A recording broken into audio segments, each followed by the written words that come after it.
Welcome into Freedom, Play, and Fun. It's a videocast with Maria Applequest and Rhonda Liebig. We're having a conversation about bracing your power as a leader. Today we have Sally Domingo, and she is a wealth empowerment expert. And welcome in, Sally. Thank you. Nice to be here. So great to have you here, Sally. I'm so intrigued. We're going to have a great conversation about money.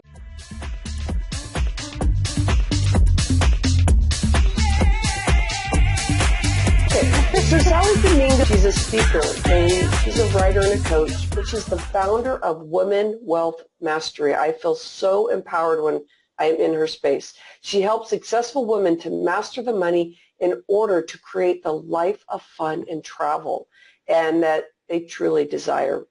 Sally's mission is to empower women around the world to embrace money and to learn to use it with confidence to bring wealth to their communities. Her numerous awards include Continental Who's Who Pinnacle Financial Profession of 2015, NAPW Women of the Year 2015, Women Economic Forum's Iconic Women in Wealth Empowerment Award, and the EPI Award for Best-Selling Author.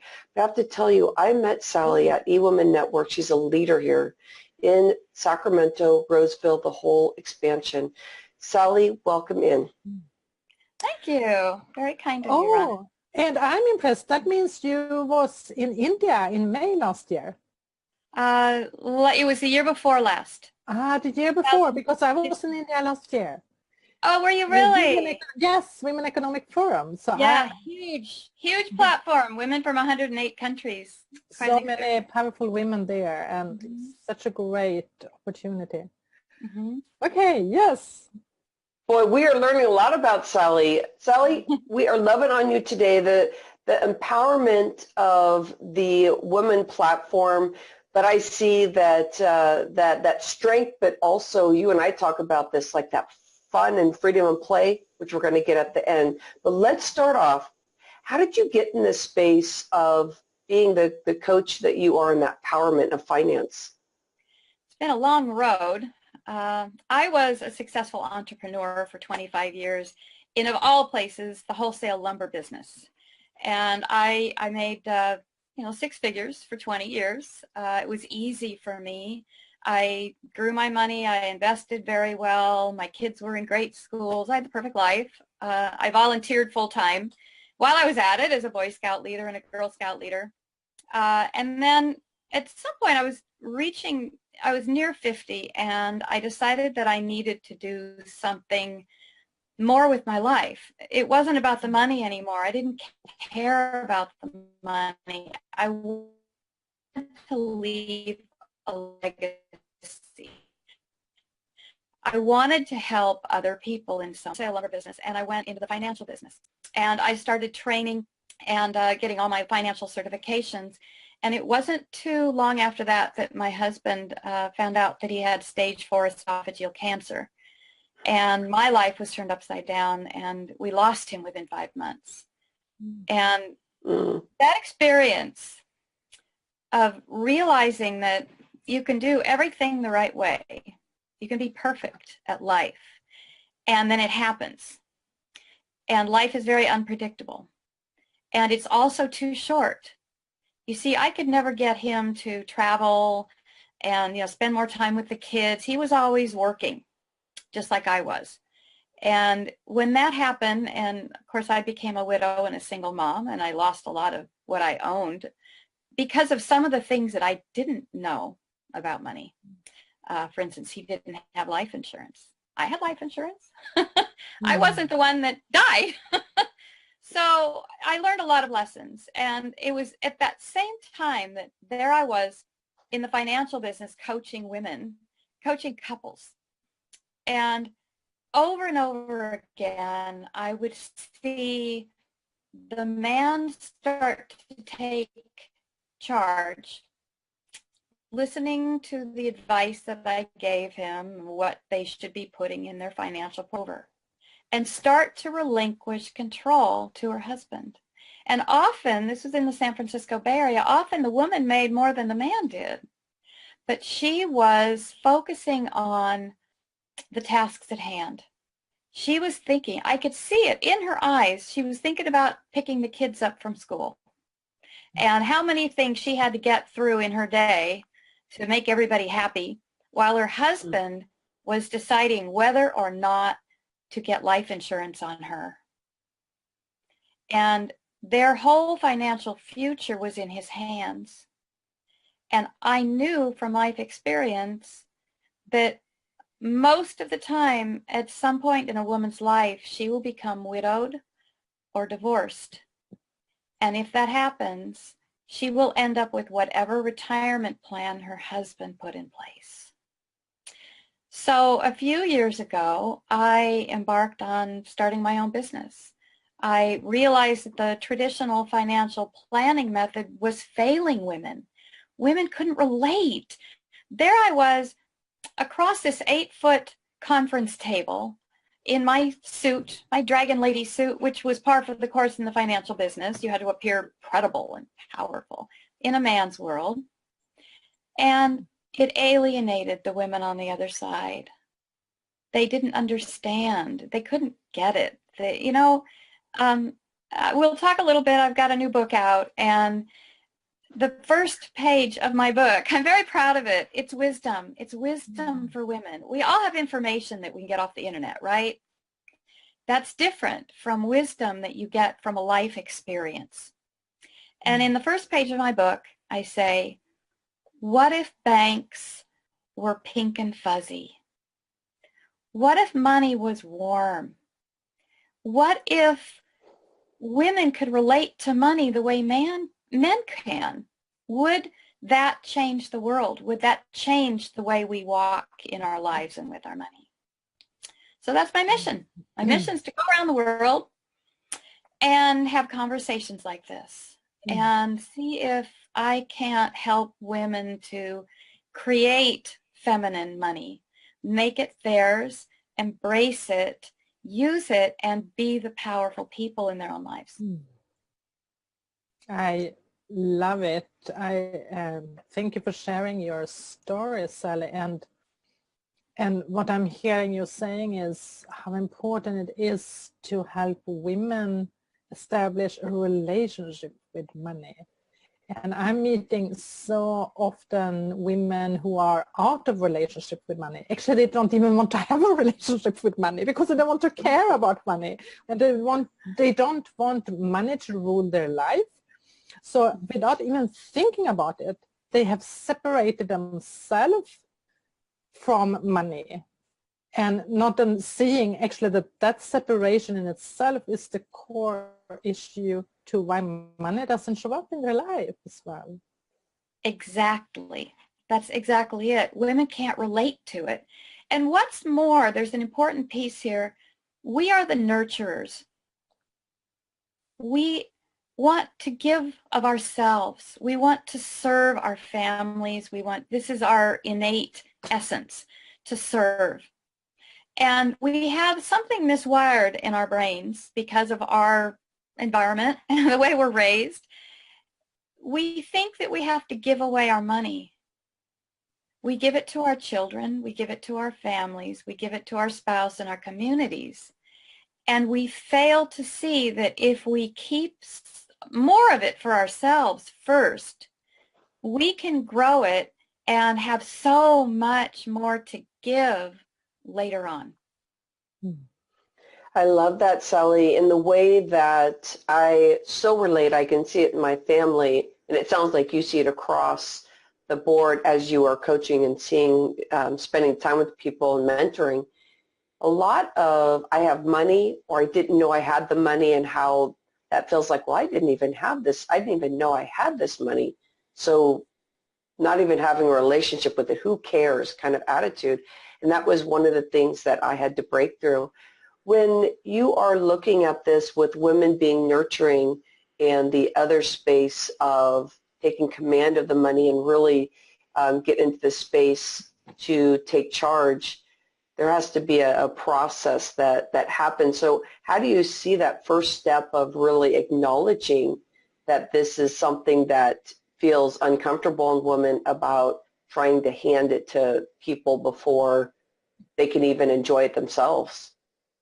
It really just comes down to the basic concept of putting on your oxygen mask first, filling up your cup first. We have to realize that we don't have to give everything away, and that it's foolish to give everything away. If you knew that you were going to move to a desert island and you were going to be in charge of keeping the village alive with whatever you brought with you, would you show up with nothing? Women hit 50 all day long and they show up with nothing. And that's exactly the time in their lives when they decide that they want to make a shift and they want to start giving back. Well, great. So maybe when they're 30, they could start thinking about what it's going to be like when they're 50. When they're 50, think about what it's going to be like when you're 75, and you want to have the resources to really give back to your community. So I think the common chord here that every woman I've worked with can understand when I tell her to stop giving so much to charity. First, she's shocked and she thinks I'm evil. And then she realizes that if she stops giving so much now, she can keep more for herself, get a little educated around her money, and know how to grow it, and have the plan to give more later. What I'm also hearing, Sally, is how you're speaking about the importance of what we call legacy, that we all have, or what happens when we're reaching 50 and above is the idea come up in our life that what are we leaving behind? Are we having some kind of legacy? We have something we want to bring forward to the world, and I think it's the same for men, and that's how we see that men that have been focused on their business and seem to have been making a lot of money in the final part of their life become very philanthropic in a way of redistributing their money or making something like a greater world for other people. So in order to make that happen, you need to have money. And maybe a lot of time when women are younger, they don't think about, like we are so short-sighted in a way. We don't see the longer perspective. It's easy to be 50 plus and look back to how my life looked like. But when you're 30, you're maybe just handling what's going on in your life right now. So how can we get women into the understanding of thinking more long-term? I think it's human nature not to think long-term when you're 30. I don't think we're ever going to really change that, but we can change our habits. We can change our outlook. And if we can instill in the younger generations the concept of perhaps not being consumers as much. The 20 and 30-year-olds buy big time into consumerism, and it's everywhere. You got to have the big TV, and you got to drive the big truck. And I imagine, not in all countries, but in most countries, people want to provide for their families. Women want to provide for their families, and maybe they don't need the big truck like the men in America do. They're in love with their trucks. But they want the big house. They want the status. And if we can get the younger generation to think less in terms of status and consumerism, and more in terms of just looking to the future and saving, learning to save and conserve for a bigger, better purpose. I think that if we can just instill in them the habit of saving instead of spending, that's where most people go wrong when they get into any kind of money. It's easy to spend it. And, this is pulling at a yarn in a sweater. That leads to the next thing, which is, why are we spending the money? We're spending the money because we're trying to make ourselves feel good. The Starbucks thing. And if we can grow our happiness organically and not try to put a Band-Aid on the bigger problem, which is, you know, we think money will buy happiness. All over the world, people think money will buy happiness. Money does not buy happiness.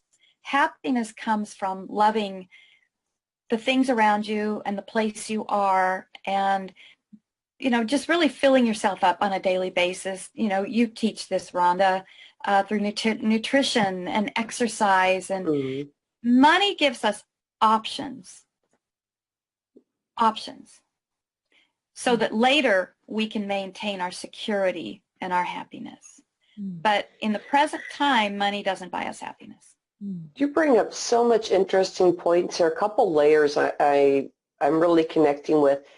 Sally, when you're talking about money buying happiness and people in that space of thinking that that's what money is for, and learning how to use it differently to be able to save so that you can invest in specific things and make those choices, there's definitely a big difference I see from when I was unhappy in the corporate world. I was buying every clothing I could. I wanted to look a certain way. Even you were talking about like your suit, like there's certain things, and suits are so expensive, and you're spending all this money on the outside to look like something.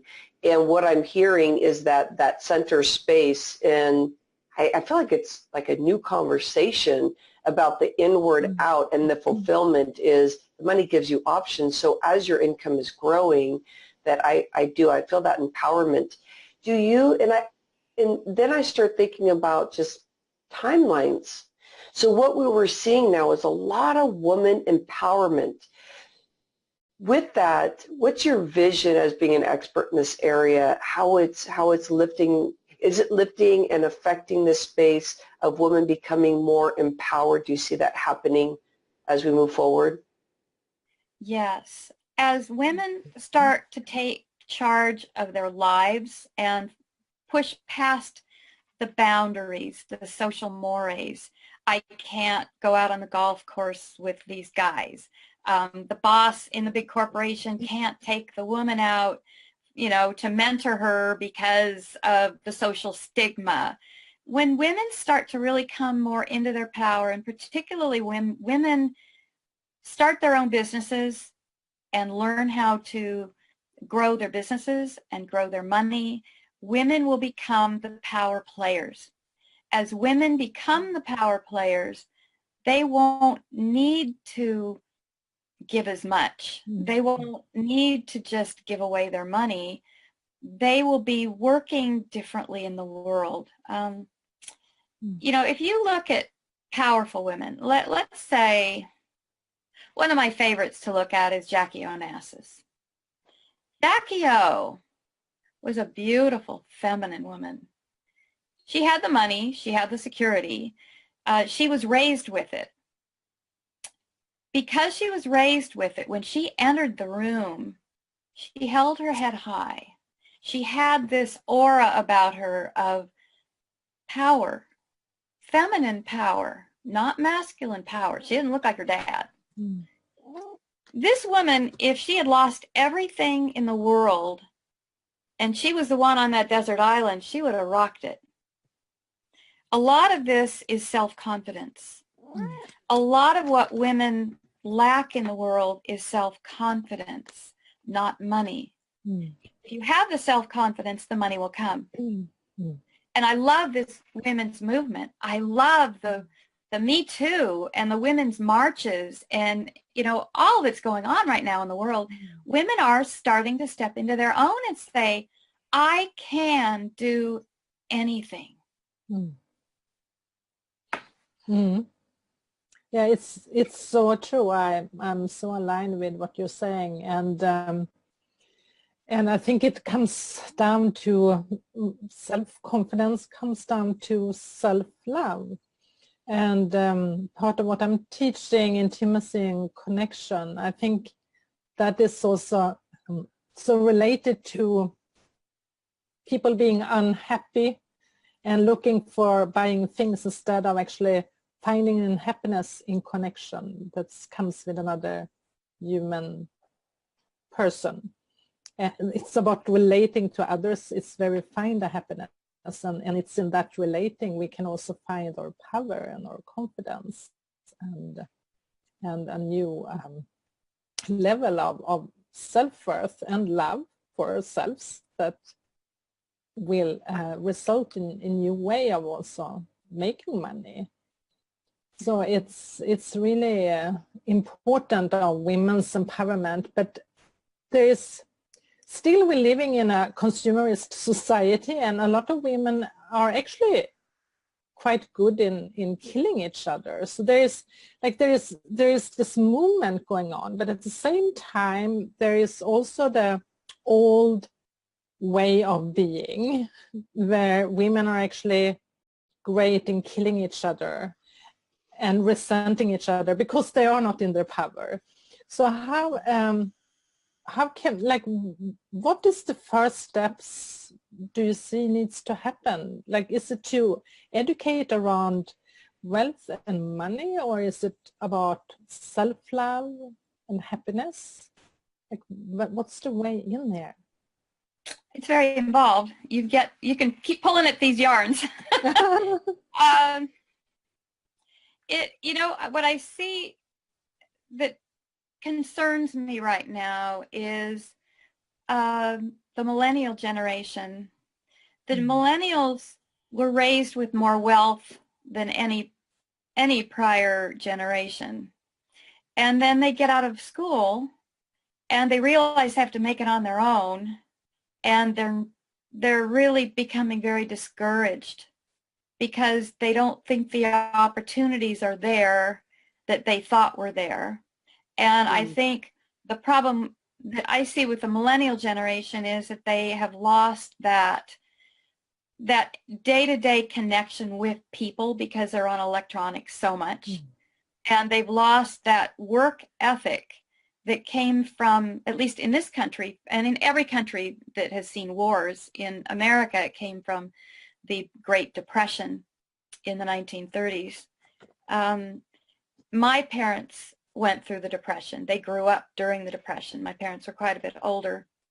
And they handed to me the wisdom from their lives that came from years of struggling and only surviving because neighbor turned to neighbor and they traded with their neighbors.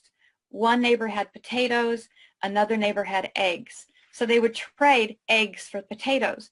No one in America had money for 10 years. I mean, there was no money. The rich went away. Everybody was poor. And what my parents said about that time was that it was in some ways the best time of their lives because there was a real human connection. There was no consumerism. And worldwide, when I speak to people who have come from war-ravaged countries, they don't look back at it with happiness. But these people are really down to earth. They're very hardworking and they're very grateful. So I guess if this boils down to anything, there are two denominators to happiness that surpass money. One is gratitude and the other is human connection. And just to take it one step further, women are good at both. Women are really good at both. So I think as gradually women start to become more empowered, they're given by society the grace to be more powerful. And a lot of men are leaning in on this movement right now. Beautiful men who want to see women empowered. As this happens, I think you're going to see more community. I think women like that. They foster that. And when there's more community, I think that will be the thing that saves the millennial generation, is when they start reaching a little deeper into the human connection. I think that's I love that, Sally, with the gratitude, and I'm going into that feeling. I felt like we went into this deep space of like, how can we get this stuff to really open up this conversation? It was so lovely. Thank you. what I'm feeling now is that space of, like you said, empowerment, and I'm feeling that freedom, play, and fun. And you brought up Jackie Onassis, and we're in that feminine space. Tell me more about how this vision is once that alignment starts happening for women. I just want to hear this celebration that with the depth we went, give me some celebration, the freedom, play, and fun of a day. Mm-hmm. You know, it used to be, I was watching an old Bob Hope variety show rerun from the 1970s a couple of weeks ago, and I was shocked because I was in my comfort zone. All this time I've been in my comfort zone. I can dress feminine and be happy, and I'm not oppressed, and nobody's trying to put me down. But going back into the 1970s in this space where there was a woman on stage next to Bob Hope and a couple of men, and they were putting her down with every single thing she said, putting her in her place, making her feminine seem cheap. And I realized that our conversation worldwide has changed so much that if one line from that show was shown today, everybody would go to jail. So women are, excuse me, there's my cat. Your cat is beautiful. I've heard him. Yes, we keep hearing the kitty cat. Yeah, the feminine. Goats and everything running around here. It's a pretty happy place. But really, I think women are allowed to be happy and feminine and powerful. And this is the time. You're going to see more women rising into politics and getting rid of the suits. I think you're going to see a lot more women owning their companies and making the money and forgetting the suits, you know, just walking around in their power, just feeling good about themselves. That past generation of women having to pretend that they were men in order to make the world think that they were somebody is gone. It's gone forever. So I think now is the beginning of real joy for women and for women in power. Don't you? Yeah. So much. That was the beginning of real joy. I love that. It's true. Every time we have a guest, we usually in this final part of this videocast try to find a way for the listener or something like deepening the learning from what we have been discussing during this time together. So what's your advice to women who listen out there who wants to be more conscious around money and change patterns around how they have handled money in their life? I have a book out. Can I plug my book? Yes, of course. Yes, of course you can. We love books. This is why I created this book. I hope every woman in the world can read this book. It's called Finding Your Treasure, A Woman's Guide to Money and Getting Ahead in a Man's Financial World. And what it is it's full of wisdom. It's full of just the savvy that women are craving. This is macro finance. It's not micro finance. This isn't a book about how to, you know, what mutual fund you should put your money into that leaves women just dry. This is a fun book. This is the book that I think women have been waiting for, that tells you, that gives them permission to do the dance with their money. There's some really great tips in there about how to save and, you know, what to do with it when you have saved it, how to invest it. But mostly it's really giving the message that it's your money. It's everything that you've ever wanted. You can do anything with it. And it's not for men. It's not a man's book. This is a woman's book about money. And it's available on Amazon. Just look up Sally Laughlin or Sally Domingo Laughlin. I got married last year. And either way, and just read it. I think that's the best I can do. I poured my heart into it. I poured 30 years of investing, saving, losing everything, coming back, simplifying, and yeah, I think everything I got to say is in the book. Thank you, Sally, for being with us and giving your heart in this space. I am going out and getting that book. And it sounds like you're going to be out speaking. I know you and I are going to be traveling all over doing a speakers and book signing. So I can't wait for you to get that book out more. Everybody listening and seeing us go out there, women go out there and get empowered in this feminine essence of finance. Thank you, Sally. Thank you, Sally, for being here. Yes. Thanks for having me. Yeah. You guys have a great show. I love the energy and I love the fun. And we weren't fun enough today. I'm sorry. Maybe next time you'll have to invite me back. Well, Sally, we can do some dancing or something, getting the feminine essence. We need to talk more about Jackie Onassis, Jackie, because I know that there's some icons that just represent so much of how you really hold the space for people. So there might be a part 2. Hold on, everybody. Hold on for part 2. I'm all for that. Thank you, and watch us next week and like our page, Freedom, Play and Fun. Bye-bye. Bye. Bye-bye.